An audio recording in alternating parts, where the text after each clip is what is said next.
Well, good evening, Cedar Falls, and welcome to our Committee of the Whole meeting for September 7th, 2021. I'll now call this meeting to order. And our first item tonight is a discussion of a proposed City Hall remodel. We have 35 minutes set aside for this, and tonight's speakers will be Jamie Castle, our building official, and Emergent Architecture Principal Architect, Jesse Leiser. So if you would like to take the floor, Ms. Castle. Evening, thanks for having us. The City Hall Repurpose and Remodel Project, that is CIP item number 48. That item has been actually in the CIP for quite a while. It started out as, and what you're seeing now is actually what the write-up is in the CIP. And to give a little more information, that initially was just a carpet remodel. Okay. Sorry, that was initially just a carpet, new carpet throughout the building, some paint, some finishes. As we have been looking at the building and looking at reusing the space where the police moved out of, we started seeing that there were some opportunities to make this project a little bigger to help our citizens. One example of that is right now, if you were to come in for a building permit, you would come downstairs, you would talk to the admin, talk to the inspectors, and then you would have to go back upstairs to talk to planning. From there, you'd come back downstairs to finish the permitting process. So one of the big things we looked at first was how can we make a space that is user-friendly for the citizens? And so one thing that you'll see when Emergent comes up is moving all of the admin and planning and everything in one area so that it's a one-stop shop for that type of process. We also wanted to look at being able to make it a little more open to the public and also really look at spacing better for all of the staff. And COVID did come into a play with some of that spacing. Initially, the project started with the master plan once we decided we wanted to do a little more. So we had a firm come in and do a master plan. From there, we hired Emergent, and they have done this design development and schematic design, which I'd like to invite Jesse up now, Jesse Leiser with Emergent, to talk about the plans. Hey, Mr. Leiser, welcome. Thank you. Thanks for having me. What I'd like to do is take a few minutes and just kind of guide you through the proposed layout of the plans here. And with that, you see the upper floor. So the floor we're standing on right now. As Jamie mentioned, a big goal of this was to consolidate various departments into areas for efficiency, as well as kind of the interaction and how the public enters a space and what spaces they have access to. So security was also a piece that we covered in our discussions as well. Zooming in, this is basically the south area of the building and the council chambers. The biggest goal here was the kind of the experience that the public gets when they come in the building, more of a welcoming environment. Coming in from the elevator in the main lobby and the balcony space, that remains relatively unchanged. We are doing some finish and lighting upgrades. But then as you see, as you go to the south there, we are proposing to add 2 new unisex bathrooms there. Everything from an accessibility and a code compliance standpoint is all upgraded here. You can see as you continue down into the corridor, some drinking fountains that are made available to the public.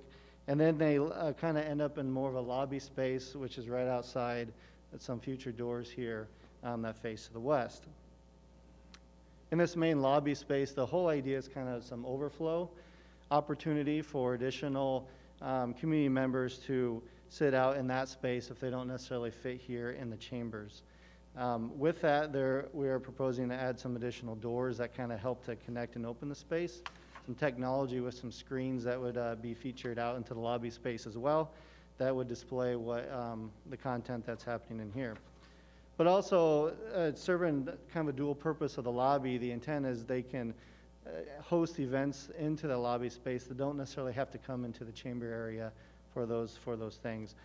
Public meetings that might be hosted by officials or departments can use that lobby space, which is accessible to the public without any kind of security doors or anything like that.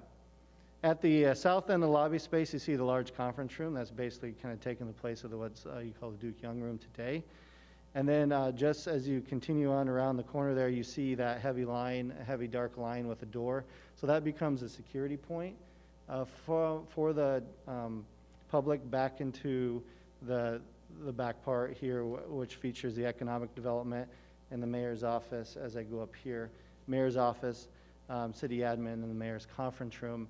And that area, which is kind of relatively similar to what it is today, we're just doing some facelifts, some finish improvements, mechanicals, electrical, that kind of stuff. The studio and media center space stay relatively unchanged with the exception of mechanical upgrades. So we are not needing to disturb what's happening in that space. Oh, sorry. Focusing on council chambers, the features that happen in here is a lot of it has to do with accessibility and getting to the dais itself. We're adding a ramp that goes along this wall that would allow you to get up there from this level.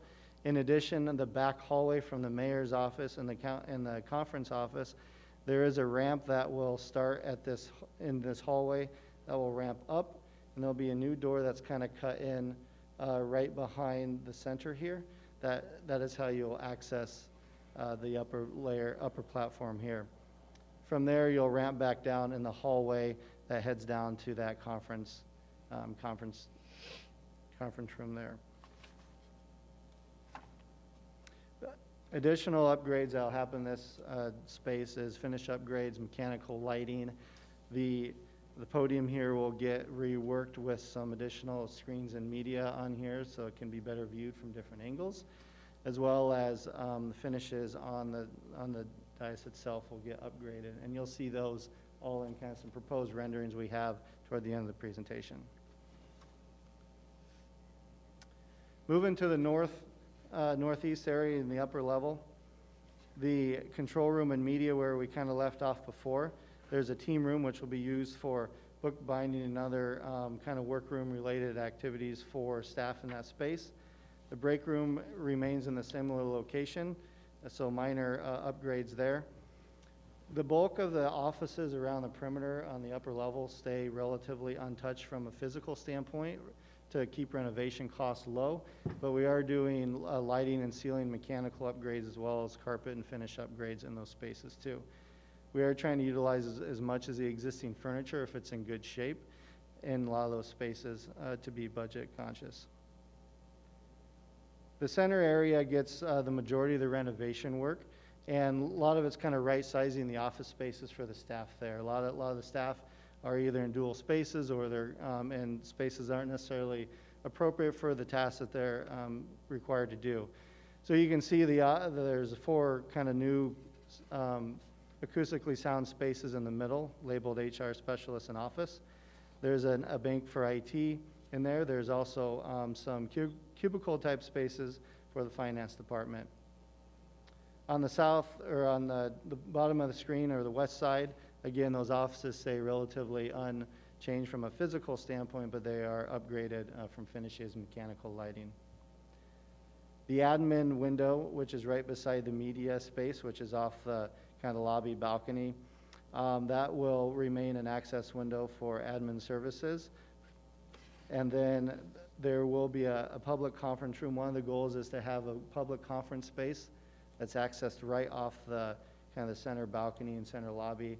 So if staff needs to meet with someone from the community, they don't have to take them throughout the building to get to a conference style space. Moving to the lower level, majority of the space, again, is renovated from a finish standpoint or mechanical. The areas we are showing in pink actually have very little renovation costs associated with them. Those today are mainly the garage space and existing locker room spaces.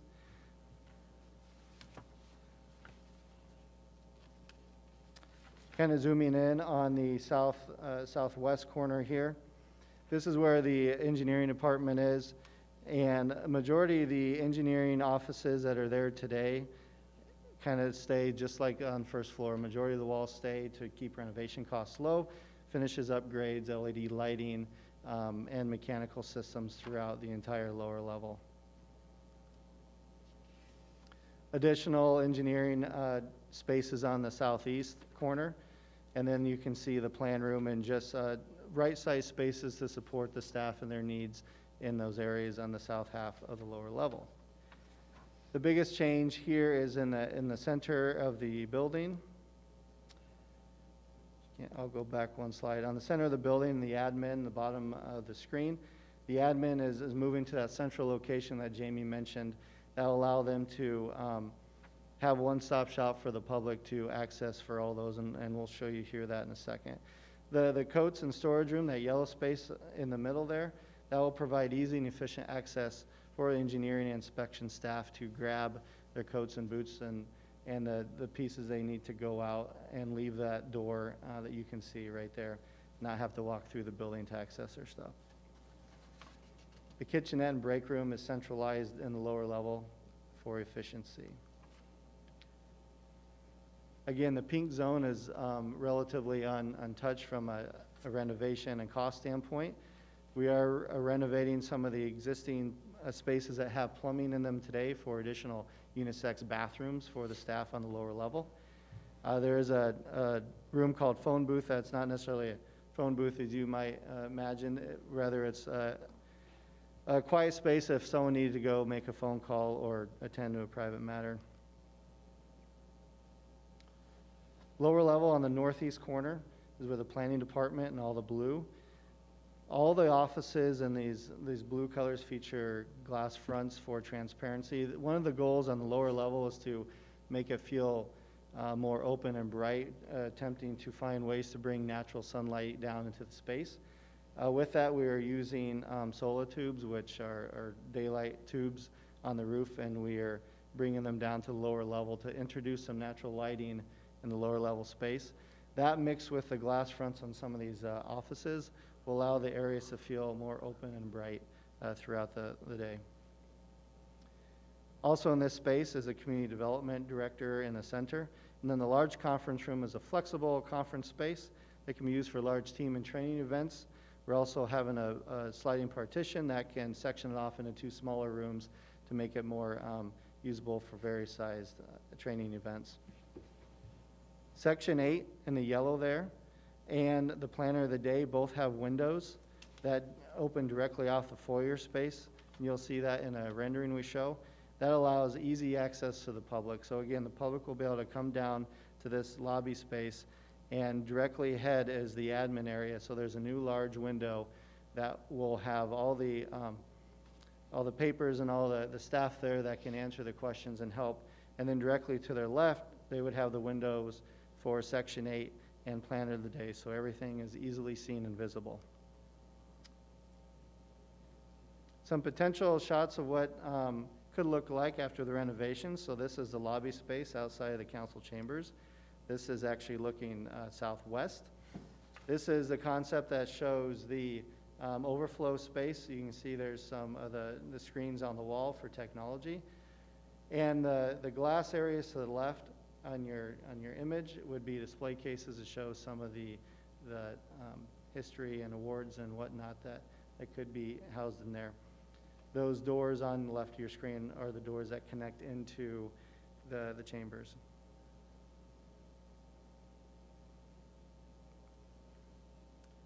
Here is a better view of that wall that connects into the chambers. You can also see up on the corner in the blue wall, we are proposing perhaps there is a graphic of some kind. This one we're showing is just a representation of something that could be designed to be there. The thought of graphically representing Cedar Falls through the history and through development could be a nice backdrop for the community as they kind of come into the space.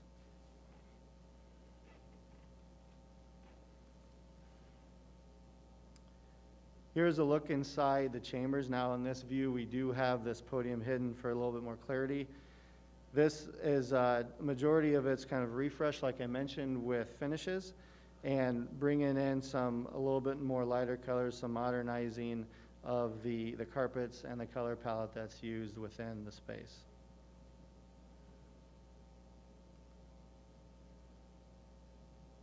And this view is the same, it adds the podium.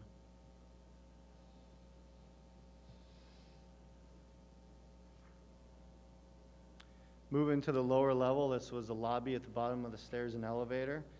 Again, the idea is perhaps there's some history or some graphic designs that can be created for that wall that welcomes community to the space on the lower level.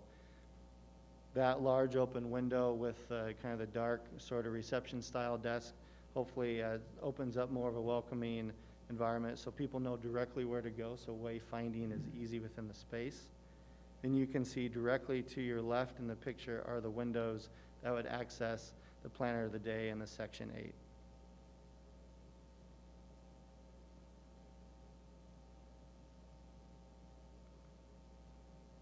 Real quickly, some proposed finish items.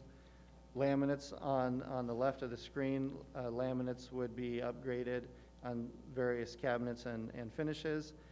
Carpet tiles in the middle, bringing in some organic patterns, some neutral grays and kind of blue color schemes. LVT, which stands for luxury vinyl tile. So it's a vinyl tile you saw in some of those renderings. Basically, it's a no-wax, high durable product with a long lifespan, and then paints and ceramic tile schemes that would be incorporated throughout some of the spaces.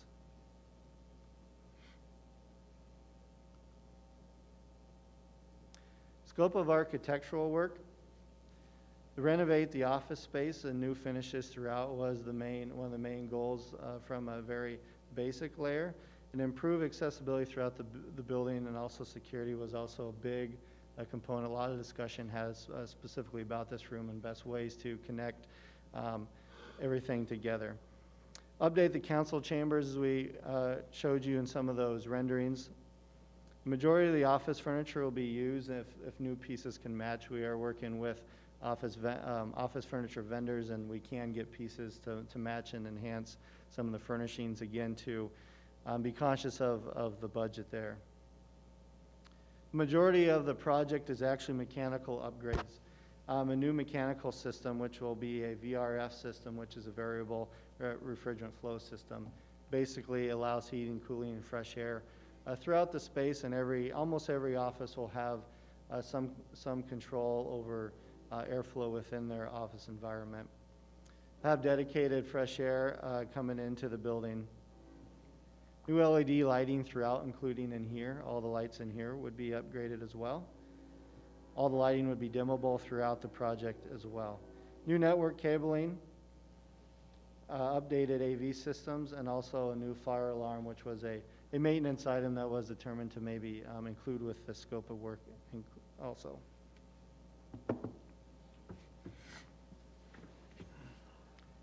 Anticipated project costs from our estimate after the schematic and design development phase. We're anticipating the architectural piece would be approximately $1.3 million. The mechanical portion, which would include the mechanical, the VRF, and the lighting system, it was approximately just under $2.3 million. We are showing a contingency of, it's a percentage placeholder at the moment, but a contingency of $368,000 with the total project estimated cost at $3.958, just under $4 million for everything included. There is a placeholder for carpet and technology in there under the soft cost category, as well as design fees with a placeholder of approximately $618,000, bringing the total project cost to $4,576,000.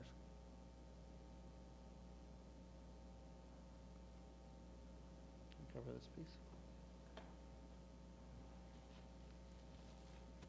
So that leads us into what are the next steps for this project. We are currently, well, Emergent is working on the construction documents. So our goal is from here, we'll set our public hearing on October 4th, and then we'll release the plans for bidding on, or October 4th, release the plans for bidding on October 5th. Hopefully have the public hearing on the 18th, allowing for the public bid opening to be on the 4th of November, and then moving forward with a parent low bidder and the contract.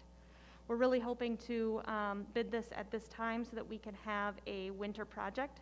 We see that winter projects tend to get more bids because they're looking for things that are inside, and since 90% of this project is indoors without having to do much exterior work, we're hoping that that's going to provide us with some better costs.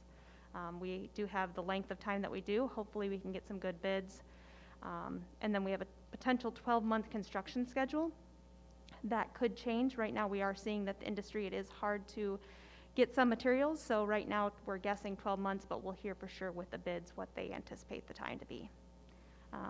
With that, that's our presentation, and we'd be open to answer any questions, either myself or Jesse, depending on what you have. All right, thank you, Jesse and Jamie. I'll open it up for council questions. Councilmember DeBoer? Well, you mentioned security, and I see that you'd had one security door just to the south of the council chambers. Currently, we have one that goes into, by the window, and then there's one right out here or just off the lobby. So is this the only one like that? No, we are going to still have the same security. We'll divide off each section. The change now is that we'll have a door over to the side of council chambers so that the lobby is open to the public, but then you can't come back beyond that. So there is some security, but we are opening it up a little more to the citizens. So there's a door over here by the window. Yes. It Yep, just that door doesn't still show- remains. Does it show on here? It just no. doesn't show it real well. Let's see if I can get back to it.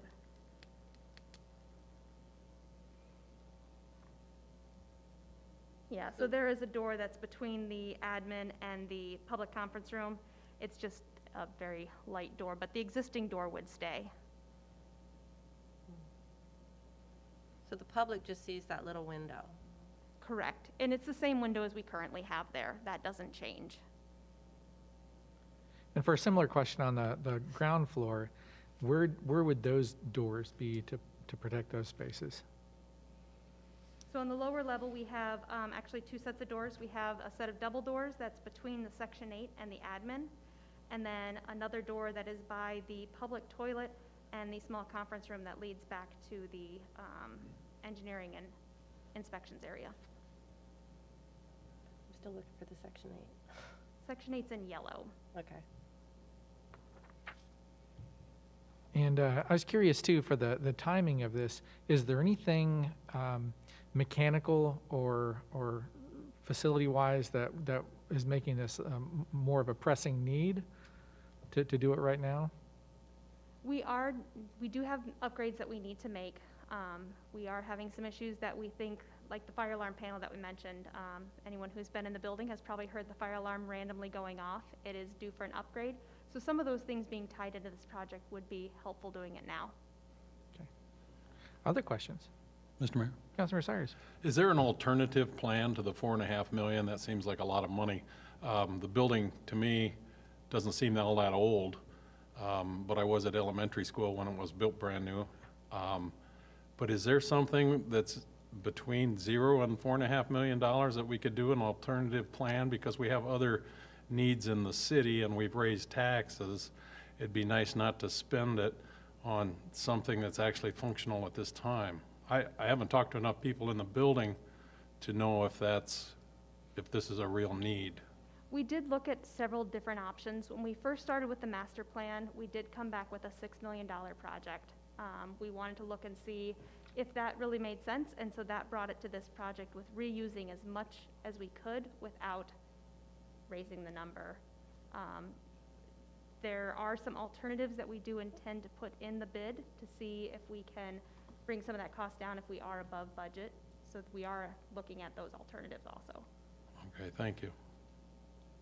And does this building design incorporate anything like for remote work or any of those concepts yet, or is that too new for us?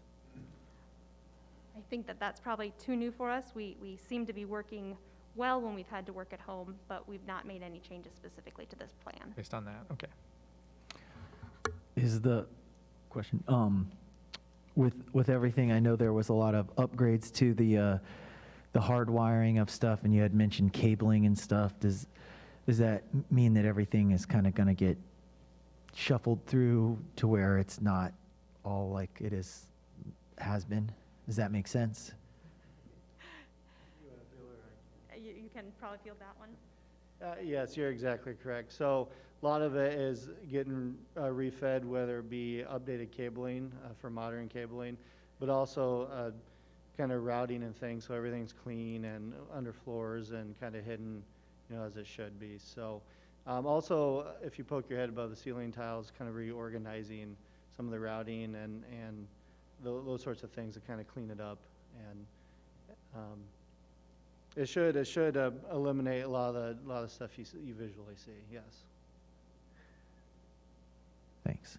Yes, Councilmember DeBeer. Well, you mentioned when you started that the original CIP was for carpet, and now it's quite a bit more. Can you go over how you plan to fund it? I mean, obviously, it's got to be a lot bigger number than just the carpet number We was. have it outlined in the CIP, what the funding sources would be. I don't remember all of them offhand, but we can follow up with that information. You know, some of it was savings that we have, just as we did with the public safety building. And then I think we have a couple other sources as well. Yeah, but wasn't that for the smaller number? The Or did you actually have CIP it currently in the has CIP for the 4.5 $6 million in it, I'm pretty The sure. 4 million? I'm sorry? Can you say that again, please? The CIP has 4.5 million in it, in our current adopted one. Okay. You think, Councilmember Cruz? Thank you. This is a little bit along the lines of what Simon asked, and maybe it's the same thing with different words I would use. But the future capabilities of Zoom and whatever technology is coming, this cabling that he mentioned, that's the capability, the fiber that the city CFU has, bringing that in more extensively, or what in that regard? Where we're at with our plan right now, we've talked a lot with IT and what their recommendations were. We've had cable and IT involved in many of the discussions, and then looking at what rooms we could do, future Zoom in, how we can be prepared for future meetings that would require that. So we are accommodating it. All right, any other questions? Seeing none, then thank you very much for the presentation tonight. I'm sure there'll be some follow-up questions for you, and we'll look forward to seeing that come forward in the public hearing I guess, our next meeting, correct? Yes. Okay. All right. Well, thank you so much, and Jesse, again, thanks for joining us tonight and for all your work. So with that, that'll take us over to item 2, which is reviewing new building or international building codes. We have 45 minutes set aside for that, and looks like we're fine on our time there. And that's going to be building official Jamie Castle. Hello, Jamie. Hello again. Welcome back. Yes, today I want to talk about the potential adoption of the 2021 building codes. So every 6 years, we adopt new codes in Cedar Falls, and that is utilizing model building codes that are designed by and evaluated by all the various trades. We've got architects, contractors, engineers, lawyers, etc., looking at these codes, and then we adopt them to ensure that we have the best safety within our city. By staying current with those codes, we're making sure that we are inspecting and building to what is a current design. We're also going to be utilizing that in our ISO rating for the building code effectiveness rating schedule. That's very similar to the fire rating schedule, but it looks specifically at egress from buildings, fire safety within buildings, separations, and the structure. And so by following the most recent building code, we do gain higher numbers in our ISO rating. So the organization of the Cedar Falls building codes, we have 3 different elements. The first is Chapter 7 of the City Code of Ordinances that adopts the model codes that we enforce, and it codifies our processes and procedures. We also have the model building codes, which I've mentioned a couple times, and those guide our staff to ensure the structures are safe for occupancy. And it also allows us to be very similar to all of the other jurisdictions. The state of Iowa follows all of these codes also. And then finally, the Chapter 15 of the Code of Ordinances, which is the nuisance code. We do update that section when we update the building codes, because the nuisance ordinances reference the building codes. So the codes we're proposing to adopt are the 2021 International Building Code, the IBC, the 2021 International Residential Code, the IRC, excuse me, the 2021 International Mechanical Code, the 2021 Uniform Plumbing Code, 2020 National Electrical Code, 2021 National Fuel Gas Code, and the 2021 International Fire Code, which is managed by Public Safety. Now, the mechanical code, plumbing code, electrical code, and fuel gas code, those are mandated by the state. We have to follow the same codes that they do. They've already adopted the National Electrical Code. Now, two codes we also reference, I'm sorry. Two codes that we also use that are staying the same are the 2009 ICC A117. That's our accessibility code. It's the ADA that the IBC uses. Now, there is a newer version of that. The state has chosen not to adopt it. There are some pretty extreme changes to it, and so we're choosing to follow what the state is doing with that. And then the 2012 International Energy Conservation Code.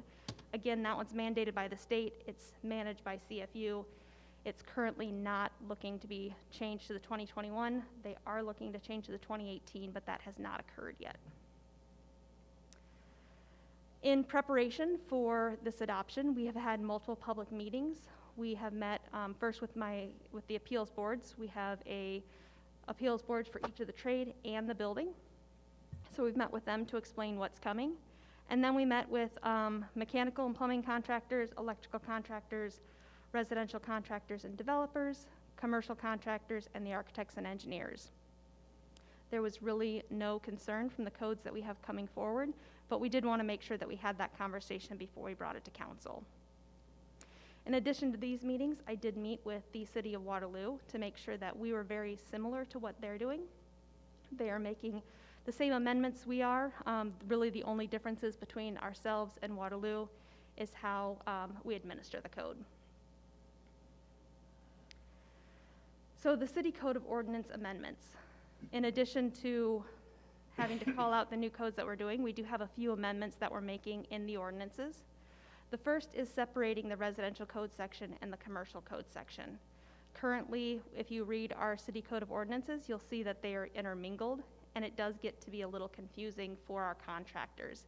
It may be referencing a residential code that doesn't apply to the commercial code, so we're creating two separate sections. We're also amending the administration section. Each of these model codes have their own way to administer the code. It doesn't necessarily match between all of them, and it doesn't necessarily match what we do as a process. So we are going to amend our codes to make sure that we are having the ordinance how we process things. Some of those examples are insurance, fees, appeals boards, application, product substitutions, and violations. And then specifically to each type of the codes. In the residential code, we are amending in the model code what is exempt from a permit. That's staying the same as the 2015 codes that we currently use, but it is an amendment that we'll be approving. The 2021 allows for intermodal shipping containers as a building material. Our zoning ordinance does not allow that, so we'll be eliminating that from the code. And then sections R302.1 through R302.4.2. That section is regarding when sprinklers are used and some requirements that are allowed, or are some exceptions that are allowed. We took this section out of the code in 2015. We rewrote it. When we read it this time, we determined that that section should stay as written in the code, because what it allows is if a homeowner decided that they wanted to sprinkle their home, then they're provided with some exceptions, such as how close they can be to a property line, whether they need fire ratings, and what the fire ratings are. So we decided to leave it as is in the code, or propose keeping it as it is in the code for option to an owner. The fire protection of floors. The code requires that all basement ceilings and lower level floors have drywall to protect them. We had removed this section in 2015. We're proposing doing the same thing. A couple more things. The glazing requirements. We're planning to amend it the same as we did before, so that residential and commercial glazing are the same. A big one in the residential code is they would like all houses to be sprinkled. In 2015, we chose to amend the code by not requiring that, and we plan to stay the same way. And then finally, in residential, we're amending that wood foundations and footings, shallow footings, and crushed stone footings are not allowed. Similar to 2015, but we're better defining it. They aren't ideal materials in our climate, so we're recommending just eliminating them from the code. The International Building Code, this is for commercial buildings. Again, we are amending for the work exempt from permits. Same as 2015, but it's still an amendment. Another change that we're thinking the contractors are really gonna like is currently we require inspections on all gypsum board, no matter if you're patching something small or redoing a whole building. So we're eliminating free inspections for patchwork, or inspections of gypsum on patchwork. And then again, intermodal shipping containers are not allowed in the IBC. This is probably our biggest change. The building code now allows for unisex bathrooms. Currently, if you think about like the restaurants downtown, they have 2 single stall restrooms. Technically, the code requires one to be men's and one to be women's. So the first change is those can be unisex. They still have to have 2 bathrooms, but they don't have to be designated for each sex. Another change that they're making in this code is that they are allowing multi-use bathrooms to be unisex. We plan to, or we propose to leave that in there, however, define what a private stall is. And so in order to have a multi-stall unisex bathroom, they would have to meet these requirements. The typical partitions with those gaps are not allowed. It'd have to be framed walls like this picture, a standard door, and then also a standard lock set. Amendments to the National Electrical Code, we have very few. The only things that we're changing have to do with the administration of the code. Again, how we permit, our fees, and so on. Uniform Plumbing Code, we plan to amend just a couple of sections for clarification. For instance, we're seeing a lot of these zero entry or no curb showers. So we're asking that those get pre-approved by the building department. What we're seeing is we're going out to a job site and it wasn't accommodated, so then we're having to have truss modifications to allow for a zero entry. So we just are asking that we see those before. We're also asking for a 2-foot wet zone. And what that means is when you have a zero entry shower, the code wants you to make the entire bathroom waterproof, which is the electrical changes, how the floor is protected. That doesn't seem reasonable, and we get a lot of argument from contractors. So we're just asking for 2 feet outside of the shower be protected. Amendments to the International Mechanical Code. The CSST, which is corrugated stainless steel tubing, this is required to be bonded. We've had this as a policy for many, many years, but now we're codifying that policy. And what CSST, the reason we need to have it bonded is if there was a lightning strike of your house, this pipe could easily be damaged and create a fire hazard. By bonding it, we eliminate that possibility. So those are the amendments that we're making. I also wanted to kind of highlight a few of the big changes in the code that we are adopting so that people can be aware of that. This is probably the biggest change to the International Residential Code. They're adding another location for smoke alarms. It's not a lot of cost, but it is something that contractors will have to be accustomed to. So this is saying that right now you have to have a fire alarm in each bedroom, and then you have to have a combination fire CO detector out in the hall. This is adding one more. If your living room that's adjacent to your hallway is 2 foot higher, you need to have another one. This is a safety issue if heat rises and we have all of these taller ceilings that we're seeing. In the building code, the International Building Code, we have just a few changes that I wanted to bring your attention to. A lot of them have to do with senior living, which we have a lot of senior living in Cedar Falls. And these are things that the life safety code and the state follows already allows. And so now the International Building Code is catching up. So now you can have living rooms and kitchens open up to the corridor, which allows for a more family-like atmosphere. They also are allowing in these in these residential care facilities, assisted toileting. The ADA and accessibility guidelines are phenomenal when you're looking at someone who is independent and able to transfer themselves to a toilet and able to shower themselves. But when you're looking at a residential care facility where they're needing assistance, it's very difficult to assist on either side. so now the code allows us to remove some of those accessibility requirements so that you can have the assistance needed. We have several facilities in Cedar Falls that already use this, and we had some exception letters written from the state to allow it. Now it'll be allowed across the board because of the code changes. National Electrical Code probably has the most changes across the board. And so some of those changes, and again, this is required by the state. We don't have any say over whether we approve them or not. The National Electrical Code is required. So GFCI protection is required in all dwelling unit basements. Before it was only unfinished basements. Now all basements require GFCI protection. All bedrooms, living rooms, kitchens, all habitable rooms require a light switch by the door when you enter in.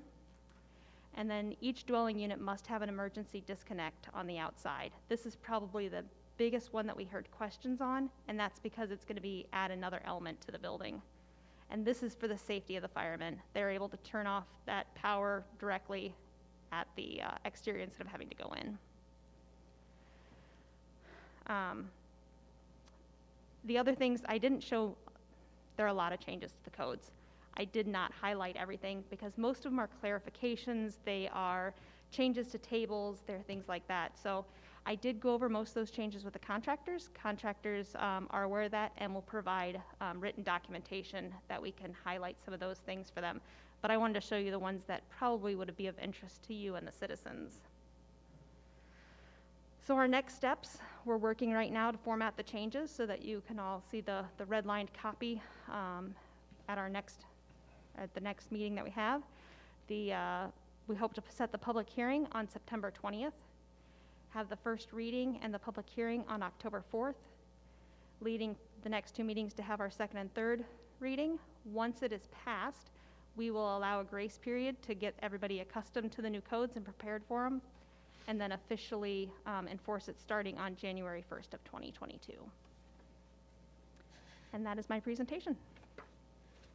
Thank you, Ms. Castle. Open it up for council questions or comments. Councilmember Cruz. Thanks for the presentation. I believe, did we not adopt a good portion of the International Property Maintenance Code as well, as it pertains to rentals? We did not adopt the International Property Maintenance Code. We have referenced the building code because that has very much the same language, but we have not officially adopted the property maintenance code. I know we talked about it, but no parts of it, okay. Yes, you're correct. Back in 2015, there was some discussion about how to utilize that, should we utilize it, but as Ms. Castle said, it was not adopted in whole. Any other questions? Councilmember DeBoer. So January 1st of 2022, the new codes would apply if passed to all new construction plus any remodeling, or is it just new construction? Any permit that's taken out would Any require permit. it. So if you were doing a remodel of your home and you're only remodeling the bathroom, the code would only apply to the area that you're working on. Thanks. Other questions? Yes, Councilmember Cruz. In regards to the exterior shutoff on the electrical panel, if you're doing a bathroom remodel, I mean, that's a significant item, but that's not going to be under the purview of the permit. No, it wouldn't. At this point, it's only going to be for new homes or any major additions.